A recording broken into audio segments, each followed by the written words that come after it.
एक समय की बात है। अलादीन नामक एक गरीब लड़का अपनी माँ के साथ रहता था।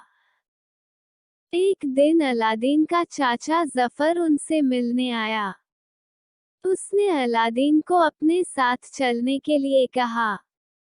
अलादीन चलने के लिए राजी हो गया। रेगिस्तान पार कर वे लोग एक गुफा के पास पहुंचे। जफर ने अलादीन से कहा, गुफा में जाकर वहां रखा पुराना चिराग मेरे लिए ले आओ। जफर ने अलादीन से कहा, गुफा में जाकर वहां रखा पुराना चिराग मेरे लिए ले आओ।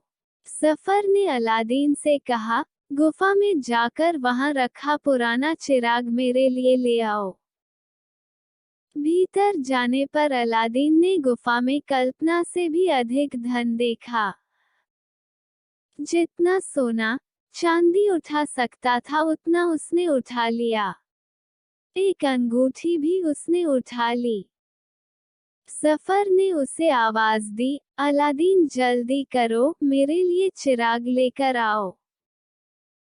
अलादीन के मना करने से जफर ने नाराज होकर गुफा का दरवाजा बंद कर दिया और चला गया। बेचारा अलादीन अंधेरे में बैठकर रोने लगा। तभी उसे वह पुराना चिराग दिखाई दिया जिसे जफर चाहता था। अलादीन ने उसे जलाना चाहा। साफ करने के लिए ज्यों ही उसने चिराग को रगड़ा, एक जिन ने प्रकट होकर कहा, हुजूर, मैं आपकी 3 इच्छाएं पूरी कर सकता हूँ। आश्चर्यचकित अलादीन ने जिन से उसे उसके घर ले चलने के लिए कहा।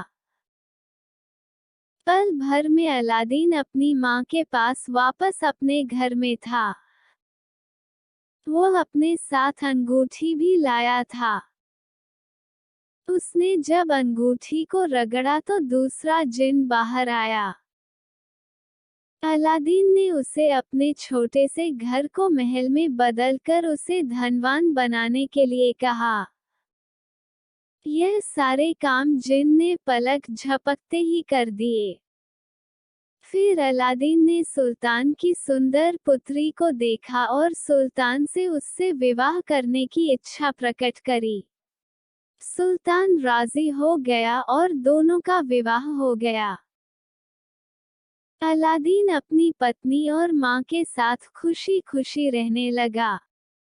एक दिन अलादीन के नामौजूदगी में जफर ने एक व्यापारी के वेश में आकर छल से नया चिराग देकर पुराना जादुई चिराग राजकुमारी से ले लिया। जफर ने चिराग रगड़कर जिन को बुलाकर कहा, अलादीन का महल उठाकर दूर देश में ले जाओ। जब अलादीन वापस लौटा तो महल और पत्नी दोनों को ही गायब पाया।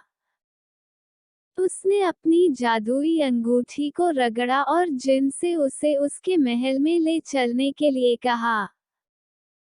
फिर अलादीन ने मौका देखकर जफर के सो जाने पर धीरे से उसके कमरे में जाकर जादुई चिराग चुरा लिया। अलादीन ने चिराग रगड़कर जिन को बुलाकर कहा, जफर से मुझे मुक्ति दिलाओ और महल को वापस ले चलो।